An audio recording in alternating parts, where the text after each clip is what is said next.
The power of emptiness is not found in what is missing, but in the space that remains when you finally learn to let go.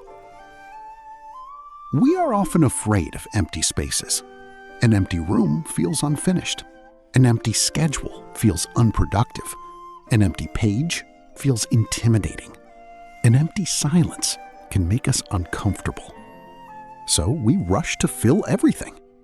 We fill our homes with objects, our calendars with obligations, our minds with thoughts, our lives with noise. We believe that being full means being complete. But sometimes the things we keep adding to our lives do not make us whole. They only leave us with less room to breathe. A pause gives music the chance to be heard, and a quiet mind creates space for wisdom to appear. This is the power of emptiness. From an early age, we are taught to fill every space. When we are bored, we reach for a screen. When we feel lonely, we search for distraction. When we feel uncertain, we collect information. When we feel sadness, we try to replace it with movement, work, entertainment, or noise. We rarely allow an emotion to remain long enough to understand what it is trying to tell us. Instead, we cover it. We scroll past it. We work over it. We speak over it. We fill the silence before the silence has the chance to reveal anything. The modern world rewards fullness. A full calendar suggests importance. A crowded room suggests success. A busy mind can feel like evidence that we are moving forward. But there is a difference between being full and being fulfilled. A mind can be full of thoughts and still lack clarity. A life can be full of activity and still feel empty. A person can be surrounded by people and still feel profoundly alone. Sometimes the problem is not that your life lacks something. Sometimes the problem is that it contains too much of what no longer belongs there. There was once a young man who traveled to visit a respected Zen teacher. The young man had read many books about meditation, wisdom, discipline, and enlightenment. By the time he arrived at the teacher's house, he was eager to demonstrate everything he already knew. He spoke about the nature of the mind. He explained his opinions about suffering. He described the different practices he had attempted. The teacher listened patiently. When the young man finished speaking, the teacher invited him to sit. Then she placed a cup on the table and began pouring tea. The cup slowly filled. The teacher continued pouring. The tea reached the rim and spilled onto the table. It flowed across the wood and began dripping onto the floor. The young man watched in confusion. "Teacher," he said, "the cup is already full. The tea cannot enter." The teacher calmly put down the pot. "You are like this cup," she said. "Your mind is already full of opinions, conclusions, and ideas about what wisdom should be. How can you receive anything new if you leave no space inside yourself?" The young man became silent. For the first time, he noticed how often he had been listening only to prepare his next response. He had been searching for confirmation, not understanding. He wanted wisdom to add to his collection. But the teacher was showing him that wisdom sometimes begins with subtraction. Not with learning more, but with making room. A cup is made of clay. Its walls give it shape, but its usefulness comes from the space within. Without that empty space, the cup could not hold water, it could not hold tea, it could not offer anything to anyone. The same is true of your life. Your strength does not come only from what you have accumulated. It also comes from the space you protect. the space to think, the space to rest, the space to listen, the space to change. The space to become someone different from who you were before. When every moment is occupied, there is no room for insight. When every decision is predetermined, there is no room for discovery. When every part of your identity is tightly defined, there is no room for growth. Emptiness is not always a void that needs to be filled. Sometimes it is a container waiting to receive what is truly meaningful. Learning to let go does not mean giving up on your dreams. It does not mean abandoning the people you love. It does not mean becoming careless or indifferent. Letting go means releasing your demand that life must unfold according to a specific image in your mind. You can care about an outcome without becoming attached to one particular path. You can love someone without trying to possess them. You can work toward a goal without believing that your entire worth depends on achieving it. You can make plans without demanding that the future obey them. This is a subtle form of freedom. You continue to act.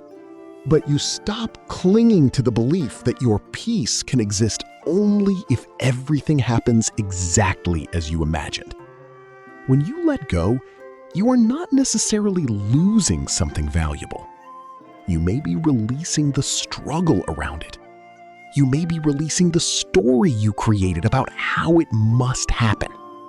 You may be releasing the version of yourself that needed one specific result in order to feel complete. Imagine an empty field in early spring. At first, it may appear lifeless. There are no flowers, no tall grass, no visible signs of movement. Someone who sees only the surface might say, "There is nothing here." But beneath the soil, seeds are resting. Roots are forming. The earth is holding possibilities that cannot yet be seen. The field is not empty in the sense of being meaningless. It is empty in the sense of being open.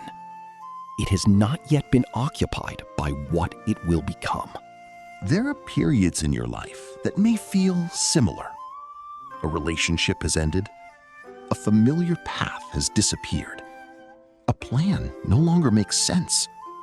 An identity you carried for years begins to fall away. You may look at this space and think, there is nothing left. But perhaps the space is not proof that your life is over. Perhaps it is the quiet ground in which something new is beginning. Not everything meaningful appears immediately. Some changes begin beneath the surface. Some forms of growth need darkness, silence, and time. If emptiness can be so powerful, why do we resist it? Because letting go requires us to meet ourselves without our usual distractions. When the schedule becomes quiet, we may notice how tired we are. When the noise disappears, we may hear the thoughts we have been avoiding. When an old identity falls away, we may not know who we are without it. This uncertainty can feel frightening. So we return to what is familiar. We keep the unnecessary relationship. We continue the exhausting habit. We hold on to the old story. We say yes when we mean no. We remain busy because stillness might reveal what needs to change. But holding on has a cost. Every object you keep takes up space. Every obligation you accept uses a portion of your time. Every belief you refuse to question shapes the limits of your life. Every old wound you continue to carry becomes part of the way you see the present. You cannot create space without releasing something. And you cannot receive something new while insisting that nothing old can leave. There is a space between one breath and the next. It is small, almost invisible. But without that pause, breathing becomes strained. There is a pause between one thought and another. A pause between a question and an answer. A pause between an ending and a beginning. We often treat pauses as interruptions. We want to move immediately from one experience to the next. But the pause is where the experience can be understood. The pause gives the heart time to respond instead of react. It gives the mind time to observe instead of judge. It gives life time to reveal what urgency might hide. Before replying to the message, pause. Before making the decision, pause. Before filling the silence, pause. Before returning to what has already exhausted you, pause. You may discover that not every empty space is asking to be filled. Some spaces are asking to be respected. When you stop filling every space, something begins to change. You begin to notice the difference between desire and necessity. You notice which thoughts are useful and which ones are simply repeated habits. You recognize how often you say yes because you were afraid of disappointing someone. You see how frequently you reach for distraction when what you really need is rest.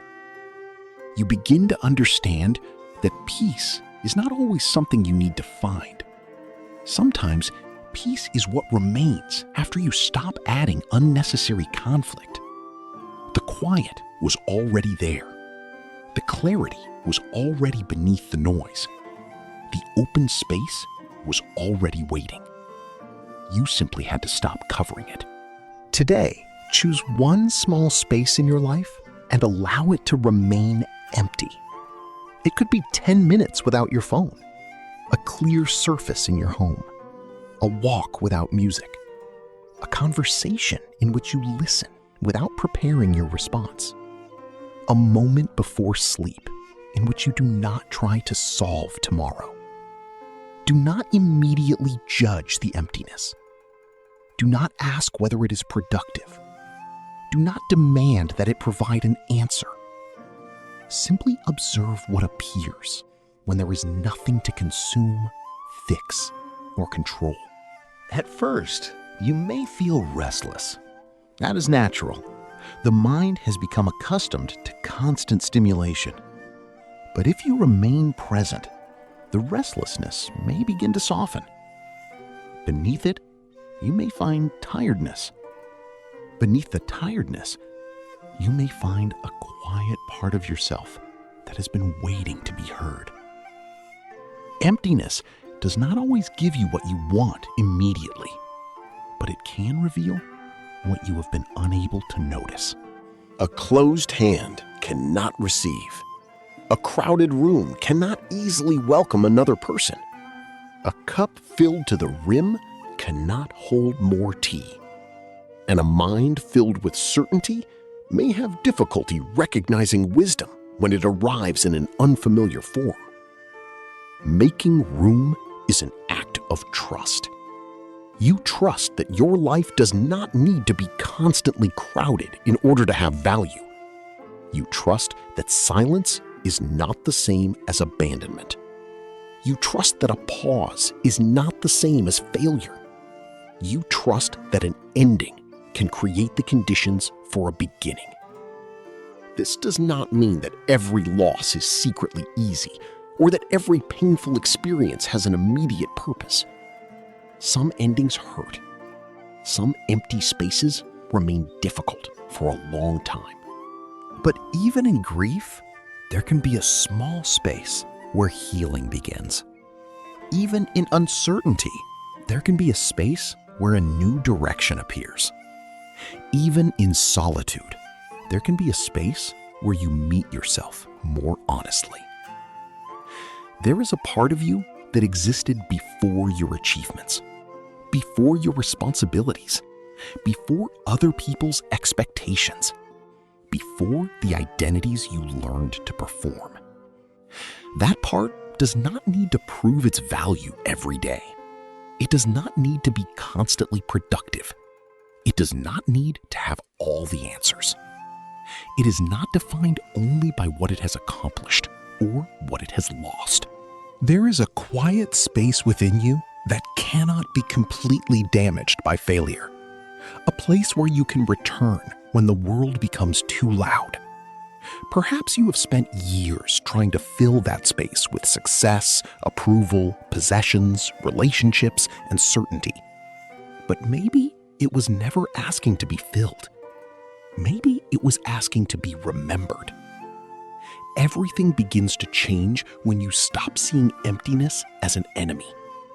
You no longer rush to fill every silence. You no longer treat every pause as a problem. You no longer confuse constant activity with meaningful progress. You begin to see that less can be enough, that silence can be nourishing, that simplicity can be rich, that an open future is not necessarily a threat. It may be an invitation. The empty page is not proof that you have nothing to say. It is the space where your next sentence can appear. The empty room is not proof that you have been abandoned. It is the space where you can finally hear yourself.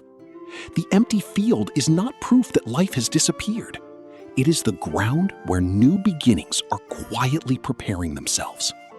This is the power of emptiness. It does not take life away from you. It gives life room to move. Take a slow breath. Notice the spaces in your life that you have been trying to fill. Notice the silence you have been avoiding. Notice the old story you continue carrying. Notice the expectation that is taking up more room than it deserves. You do not have to release everything at once. You do not have to become completely empty. Begin with one small opening, one unanswered question you can allow to remain unanswered. One obligation you can reconsider. One object you no longer need. One thought you do not have to follow.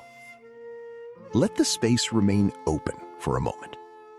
You may discover that emptiness is not absence. It is possibility. It is the quiet before the music, the breath between breaths, the soil beneath the seed, the cup waiting to receive tea.